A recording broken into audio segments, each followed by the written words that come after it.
কাজীরচর মাধ্যমিক বিদ্যালয় বরিশাল জেলার মূলদী উপজেলার উল্লেখযোগ্য অর্থনৈতিক হাটগুলোর মধ্যে একটি হলো খাসিয়াহাট, আর সেই খাসিয়াহাটের পশ্চিম পাশে অবস্থিত কাজীরচর মাধ্যমিক বিদ্যালয়, যেটি 1939 সালে শিক্ষা সম্প্রসারণের লক্ষ্যে এলাকাবাসীর যৌথ উদ্যোগে তৈরি করা হয়।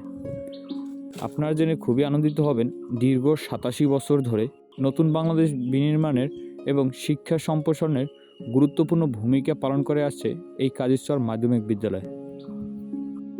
প্রকৃতির স্বাভাবিক নিয়মে এখান থেকে আনুষ্ঠানিকভাবে শতাধিক ছাত্রছাত্রী বিদায় নিয়েছে, যাদের সোনালী শৈশব ও শিক্ষার হাতে করে এখান থেকেই শুরু হয়েছিল আর এখানেই শেষ।